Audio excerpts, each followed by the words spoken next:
Hello, if you are joining us today, we are doing part 2 of our value study exercise with portrait painting.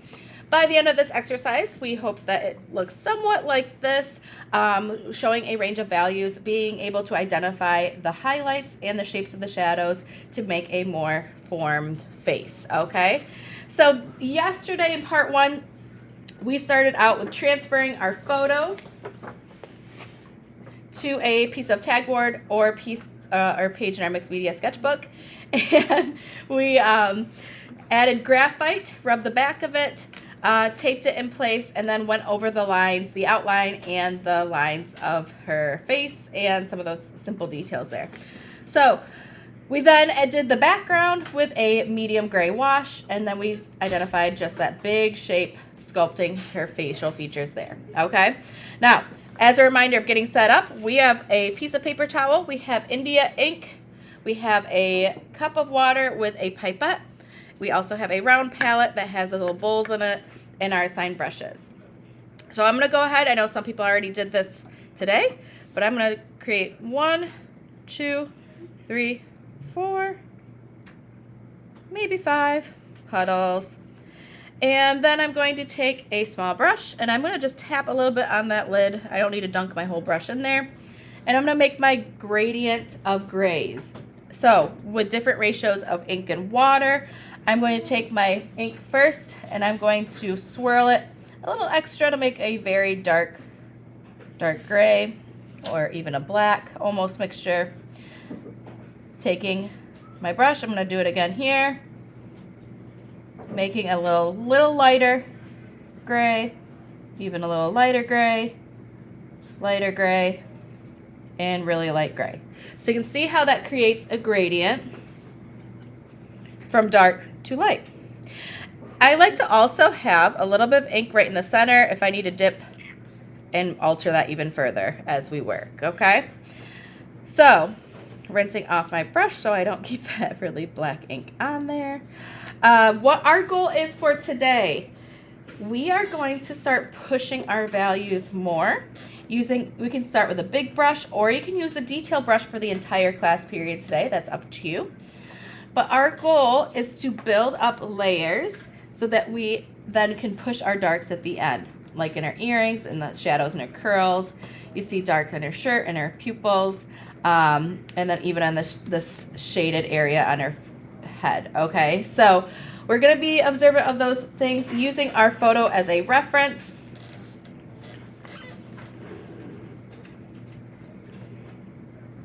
Let's get started. Okay. So what we're going to do, we spent some time with this big, large shadow here.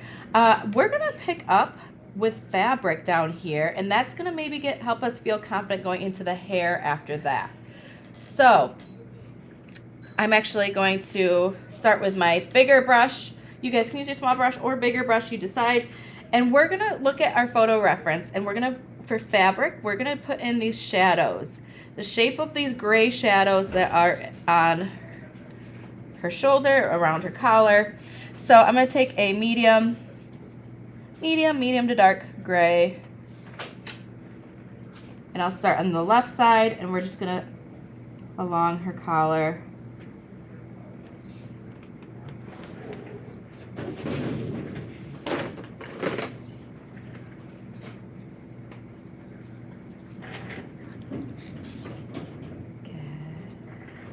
Just add that triangle shape there. Okay.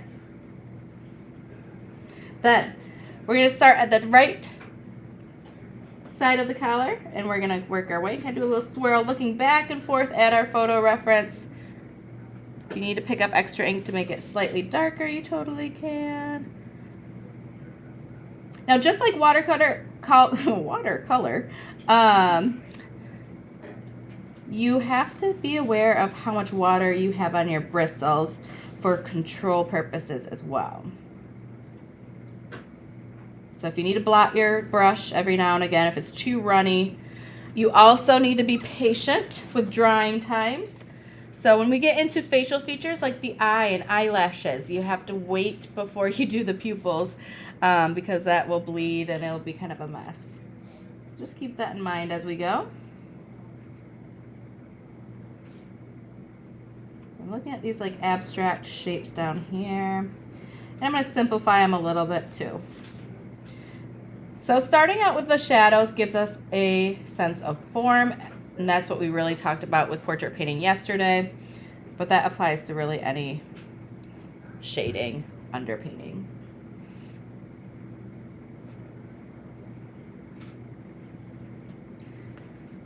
Now what I did in my painting in the past is I actually took then a detail brush this to represent the plaid stitching that's in our fabric, just for fun. You can simplify it, does not have to be exact. Taking more of a medium gray. The lines of the fabric I'm using a detail brush, and we're gonna just kind of, might need to wait a second for that other layer to dry. But you can curve it around the folds of the fabric. So if you've ever painted fabric or drawn fabric, you want to be aware of how it's being twisted, pulled, pleated, ruffled, whatever is happening to that fabric. Your brush strokes will go in that same pattern.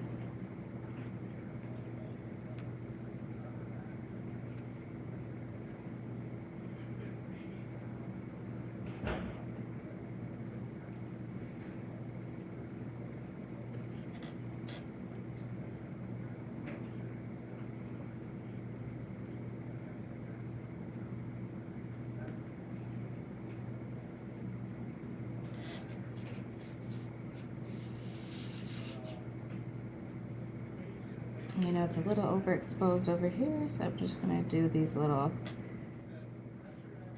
marks. So this is going to help us get warmed up before we dive into the hair.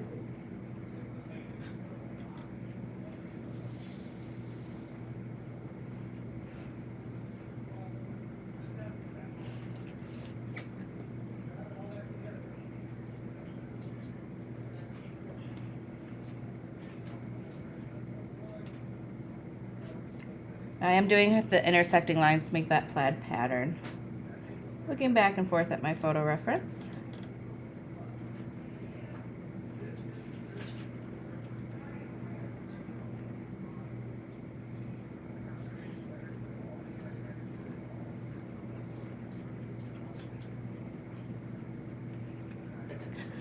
All right. With a darker ink, I'm going to also do this dark shape in her collar here. My bristles are damp.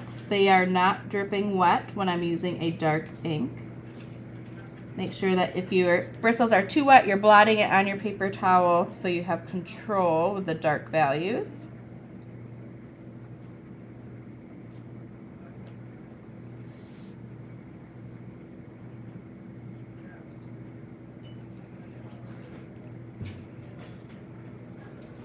So that's how we just did the fabric.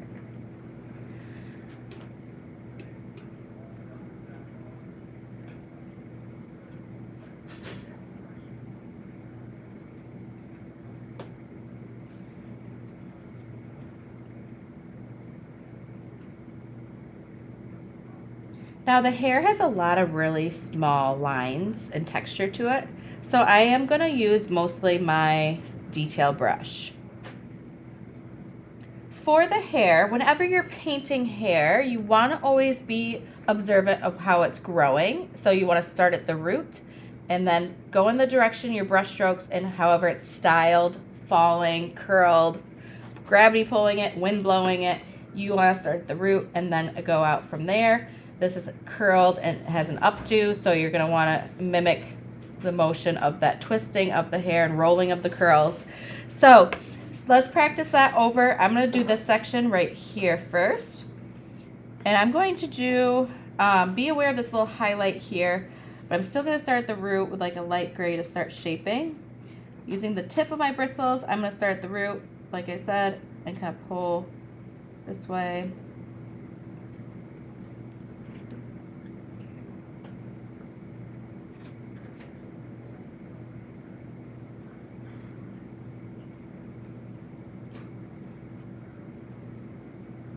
And it kind of folds at a funny angle. So I'm doing these little swirls here.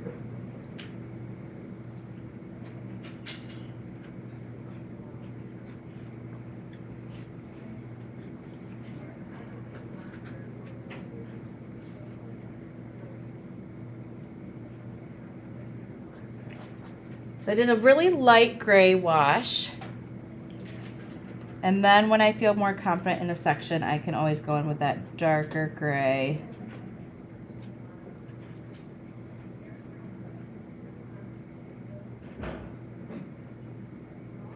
Using the tip of my bristles to represent the texture of hair. So you're not thinking about every strand, just kind of mimicking what textures you see.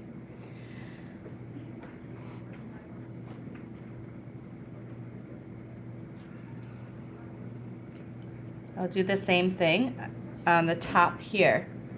Over in this section, there are lots of highlights, lots of shadows, but I'm going to simplify with a light gray first, getting the texture of the hair starting at the root.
And so that concept of having a kind of light medium gray sketch of the texture and then blocking in some shadow areas while being aware of the highlighted areas in the hair will be what we continue on doing, okay? So if you feel more confident, you can start pushing a few darker areas. You could even go on the, inside of the curl. Over here with a dark gray, kind of swirling it like the curl is doing. I have these other dark areas. I'm going to begin building up.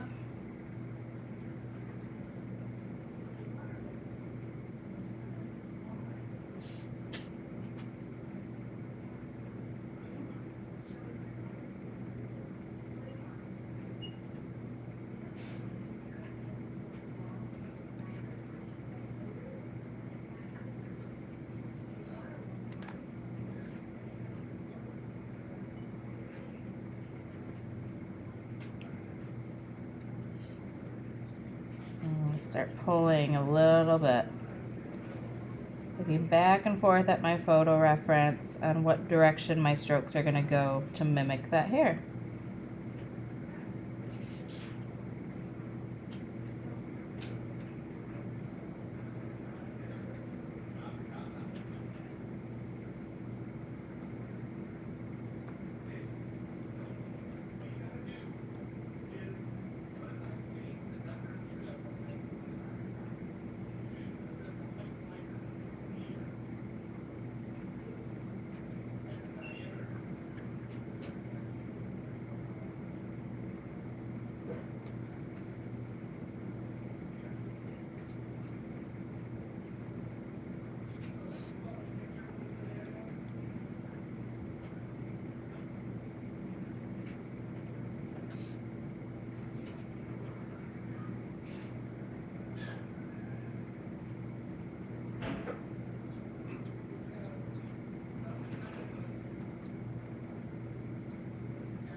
right, so basically, for the rest of this exercise, you're going to have, I'll give you about 10-15 minutes to continue in the hair. You're welcome to move on to her earrings. Hello? Hello?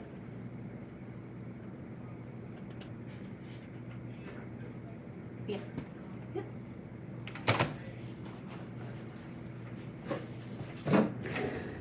So what I was saying, we can continue on with our detail brush, and you're going to do the same thing. If you want to follow with me part by part, you can, or you can just kind of listen and then make time for it in the next 10-15 minutes. But I'm going to move on to some of her facial features. And while some of you might be still in the hair, that's fine. But I'm going to start out with building, again, medium grays, medium to light grays. And I'm going to maybe fill in a little bit of her eyebrows. Again, having controlled damp bristles. You don't want it too runny.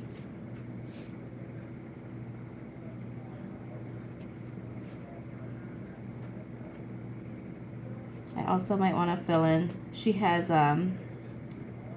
not very light eyes, kind of medium gray eyes in the photo.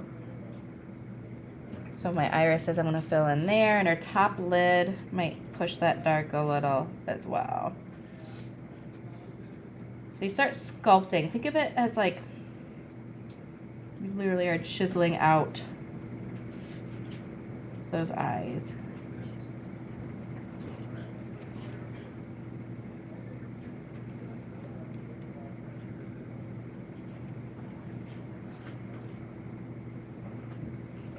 While I let that first layer on the eyes dry before I add lashes or the pupils, I'm going to revisit that, and I'm going to move on to her earrings and just kind of make some texture suggestion.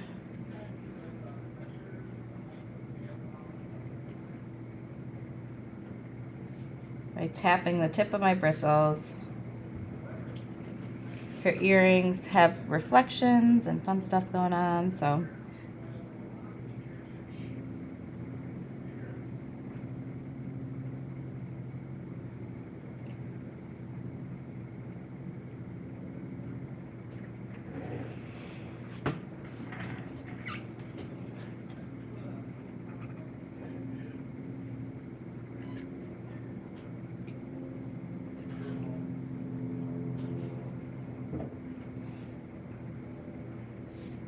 also gonna go ahead and look at her lips. Now, noticing her lips in the photo reference, the light source is still coming from our left side, so it's a little darker on her right, this side of the lips. So I'm gonna start out with just a medium gray over top of most of her lips. And she's wearing that lipstick. And typically the top lip is sometimes in shadow underneath, where the closer to the opening, so I might do a little shade darker ever so slightly on her top lip, and then definitely on this side with controlled damp bristles. If it's not too runny, you guys can gauge if it's runny or not. I'm going to add a little darker value. If it is too runny, stop what you're doing and wait a moment.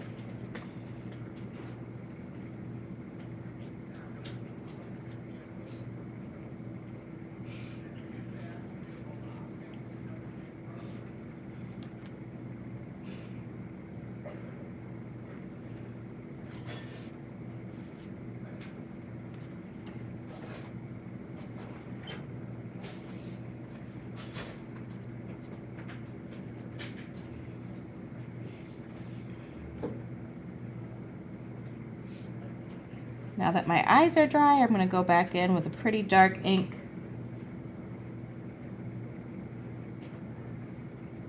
And damp bristles to sketch out those pupils.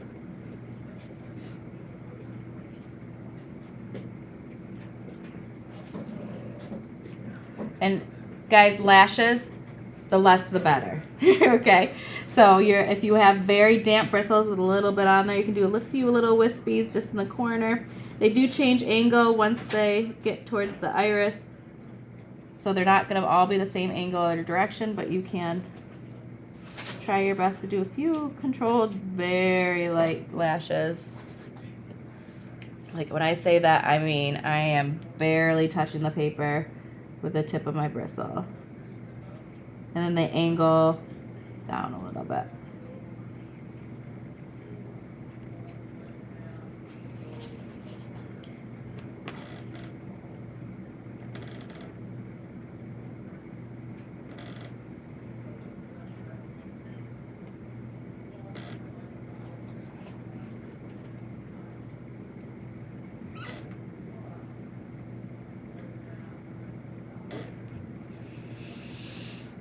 Alright, and then at this time it's just finishing touches of pushing darks more in other areas and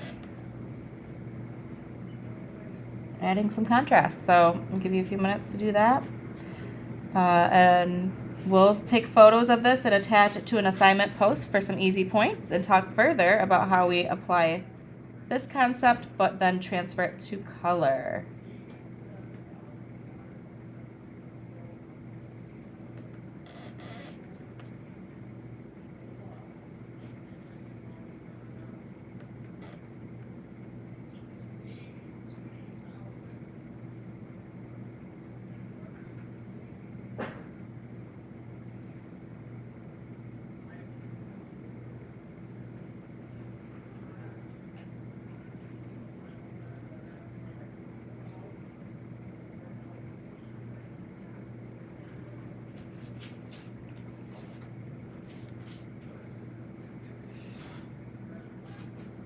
Excuse me.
All right, and those watching the video, I hope that you enjoyed this process.